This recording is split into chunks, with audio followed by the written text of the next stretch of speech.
निताई गौर हरि बोल। श्री कृष्ण गोविंद हरे मुरारे, हे नाथ नारायण वासुदेवा। आगे की कथा।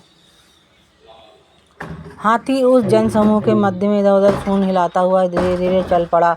वह कभी रुककर किसी विशिष्ट व्यक्ति को सूंघने लगता तो वो व्यक्ति समझता कि ये मेरी ही गले में माला डालेगा। अनेकों उत्सुक व्यक्ति हाथी के पास इसी आशा में आने लगे, किंतु अनेकों उत्सुक व्यक्ति इसी आशा में हाथी के पास आने लगे कि यह हाथी हमारे गले में माला डाल देगा। किंतु हाथी सबकी ओर देखता और बहुतों को सूंघता हुआ अंत में दक्ष के पास जा पहुंचा और उसे सूंघकर देखकर कुछ ठहर कर अंत में उसने उसी के गले में वो रत्नमाला डाल दी।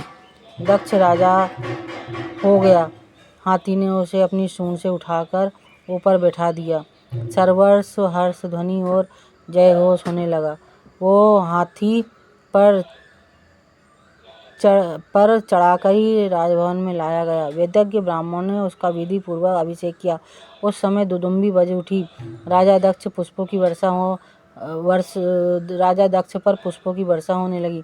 राजा ने सभी को यथापद विभिन्न प्रकार के उपहार और ब्राह्मणों को गवादि के दान दिए। हे महाराज, दक्ष का विवाह राजा वीरसेन की पुत्री से हुआ। फिर उसके बृहदभानु नाम का एक पुत्र हुआ, जिसने सुखपूर्वक उस राज्य को भोगा। बृहदभानु का पुत्र खड़गधर हुआ। खड़गधर का पुत्र सुलभ, उसका पुत्र पद्माकर, उसका पुत्र वपुदीप्त और उसका पुत्र चित्रसेन हुआ। हे राजन, उस चित्रसेन से पुत्र तुम हो। ब्रह्मा जी ने कहा, हे व्यास, विश्वामित्र जी के मुख से अपना परंपरा वंश परिचय सुनकर राजा भीम को बड़ी प्रसन्नता हुई और उसने निवेदन किया, प्रभु मुझ पर भी भगवान गणाधीश का अनुग्रह हो सके ऐसी कृपा कीजिए।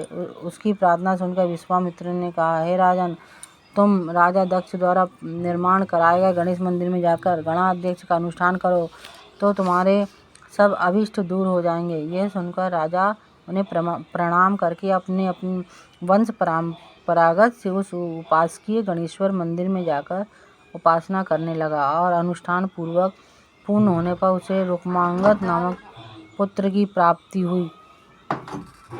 कालांतर में पिता की आज्ञा से रुक्मांगद अपने पैतृक राजपद पर आसीन हुआ। यह कहकर ब्रह्मा जी चुप हो गए तो व्यास जी ने उनसे निवेदन किया, ब्राह्मण, फिर रुक्मांगद भी गणेश भक्त हुआ या नहीं? राजा रुक्मांगद बड़ा धार्मिक सत्यवादी हुआ था। उसे भी एक बार बड़े संकट की प्राप्ति हुई, जिसकी निवृत्ति गणेश कृपा से ही हुई थी। बोलो श्री गजानन महाराज की जय। ओम शांति शांति शांति।